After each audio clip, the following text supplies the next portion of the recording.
রহমাতুল লিল আলামিন দুনিয়া থেকে জাহিরি পর্দা করার আগে হাদিস শরীফের মাধ্যমে বলে গেছেন আমি দুনিয়া থেকে জাহিরি পর্দা করব, কিন্তু আমার ভিতরে যেটা শরীয়তের জ্ঞান, মারিফতের জ্ঞান, তরিকতের জ্ঞান, হকিকতের তত্ত্ব, এই সমস্তর জন্য আমি একটা জামাত বানায় যাইব। সেই জামাতের উপরে দায়িত্ব থাকবে আমার দ্বীন ইসলাম চলায় নিবার জন্য। এক নম্বর প্রশ্ন হবে, তোদেরকে কারা ফোর্স করছিল ওখানে আমার হাবিবের মাদ্রাসা বানায় সম্মানিত করার জন্য? দুই নম্বর, ওখানে যে সমস্ত আলেম ওলামা এবং তলবায়ে কেরাম আসতো আর চলে যাইতো, এই জ্বালানটা কারা জ্বালাইতো?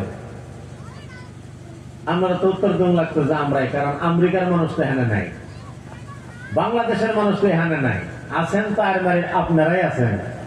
গতিকে এই অনুষ্ঠানটা, এই নিয়ামতটা আপনারা বানায়া, এটা এক ধরনের ফাশন ভেসে গেছে। এখন এটা যদি জিন্দা না রাখেন বড় মুশকিল আছে। কোন জায়গায়? আলমে বরজাখে, হাসরের ময়দানে। এখন দুনিয়ার দিন করে বলা বলে পারো, মুশকিল না হইতে পারে, আযাব নাজিল নাও হইতে পারে, কিন্তু সময় আইবে। এই জন্য আমি অনুরোধ করি আলেম সমাজেরও, দোষ খালি পাবলিকেরও না, আমাদের আলেমেরও কিছু দোষ আছে। তবে এই আলেম সমাজ আর আম পাবলিক মিলে বসে যদি তালমিল খাওয়াইয়া একটু আলোচনা করে দেখুন যাইতো, নিশ্চয়ই মাদ্রাসাটা জিন্দা হইতো। আমি একদিন ফেসবুকের মাধ্যমে যারা দেখলাম ইনি বয়ান দিতেছে এই মাদ্রাসার বিষয় নিয়ে, খুবই ভালো লাগলো যে এই মাদ্রাসাটা অবশ্যই জিন্দা হল লাগে। আমি যদি লিখ নিছে তবে ইনশাল্লাহ একটু আকবার একটা আশা আছে। তবে ইনশাল্লাহ আমি আশা করছি মহান রাব্বুল আলামিন আপনাদেরকে তৌফিক দান করুক, যে মাদ্রাসা আপনারা বানাইছেন এটা ইনশাল্লাহ আপনারা জিন্দা করবেন।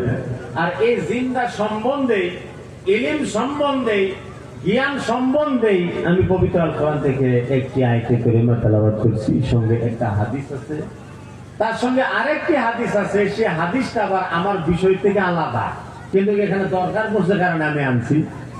তো সবাই একবার চিল্লায় যদি বলতেন মারহাবা, তবে আমি জানতাম যে আপনারা ওয়াজ শোনার জন্য প্রস্তুত আছেন। সবাই কোন মারহাবা, আরেকটু জোরে মারহাবা।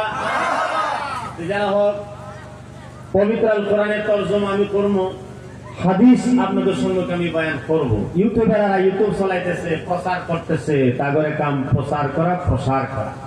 কারণ বর্তমান জামানায় ইলেকট্রনিক মাধ্যম এবং সোশ্যাল মাধ্যম, এই দুইটা মাধ্যমে প্রচার হয়। মানুষের বই কিতাব এখন খুব কম পড়ে, কিতাব কিনবারই চাই না, বই পড়বারই চাই না, খালি আঙ্গুল যায় মোবাইলে, দেখি মৌলানা সাহেব কইছে কি, কারণ সব মৌলানার নাম মোবাইলের ভিতরে কুট করা আছে, খালি মৌলানার নাম বাজানো লাগে।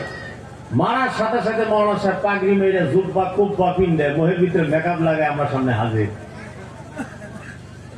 এখন এই মেকআপ লাগানি হুজুরের কথা কইলে অনেক মানুষ পিছলাও খাইছে।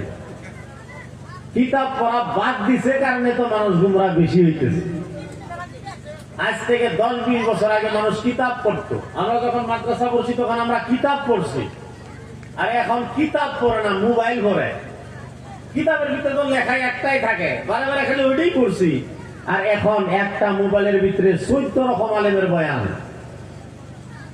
এখন আমি যে সুরতের আলেম, আমার মোকাবেলা যদি একটা সুন্দর সুরতের আলেমে বয়ান করে, তবে যারা চিনে তারা তো আমার রেসপেক্ট দিবে, যারা চিনে না তারা ডিসাইড করবো যে মৌলানা ইনি সত্য, কারণ ইনার গালগুল নুরানি, আর ইনি জীবত সুরত, ইনি কামেল হওয়ার পায় নাই, উনি কামেল হয়েছে, ওনারটাই শোনা যায়।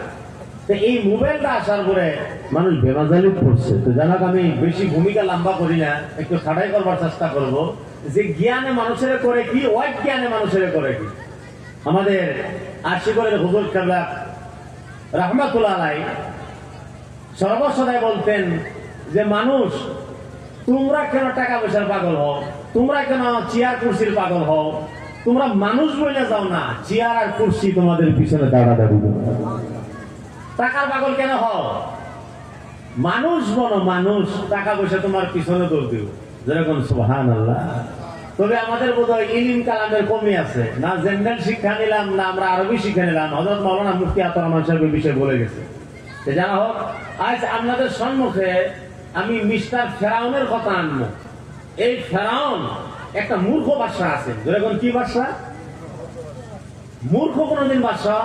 বর্তমান এমএলএ হবার গেলে কত ডিগ্রির দরকার, কত এভিডেন্স ডকুমেন্টস দেখানোর দরকার, সরকারের কাছে সাবমিট করার লাগে, তথাপি নমিনি খেটে দেয়। কিন্তু ফেরাউনের জামানাত কোন নমিনি আছেন না।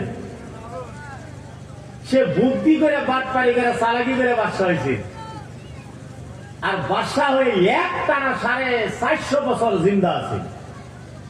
আর এই 450 বছরের ভিতরে তারে একটা পিঁপড়া কামানি, একটা সেন্দুরে ফুকায় কামরানি পর্যন্ত বিষ হয় নাই। এত আয়েস আরাম করছে বেচারা, করতে করতে শেষে এমন নাস্তিক হইল, এমন নাস্তিক যে আমি তো কোনো মানুষ টানুষ না। মানুষ টানুষ হইলে আমার অনেক বেমার আজার ধরতো, আমি মানুষ টানুষের উপরে। তার মানে তারে মূর্খামি এটা বানাইলো, অজ্ঞানীয় তার এটা বানাইলো, নিরক্ষর তার এটা বানাইলো। নন এডুকেট পার্সোনাল মানুষের এরকম দশায় হয়। যেন হোক, আমি সেদিকে যাইব। এই যে মাদ্রাসাটা, এই মাদ্রাসাটা হলো আমার দয়াল নবী সাল্লাল্লাহু আলাইহি সাল্লামের মহব্বতের জায়গা। যেরকম সুবহানাল্লাহ। কারণ আমরা নবী দেখি নাই, জাহিরি হিসাবে নবী দেখি নাই, দয়াল রাসূল সাল্লাল্লাহু আলাইহি সাল্লামের সুরত দেখি নাই।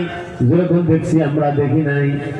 যদি দেখতাম তাহলে আমাগরে এরকম হালত থাকতো না, আমরা বেহাল হয়ে যাইতাম, নবীর চেহারার উপরে আমরা কুরবান হয়ে যাইতাম, ফানাফির রাসূল হয়ে যাইতাম। যেরকম যাইতাম না, অনুমানিক প্রায় 450 বছরই হয়ে গেল আমার নবী জাহিরি পর্দা করছে।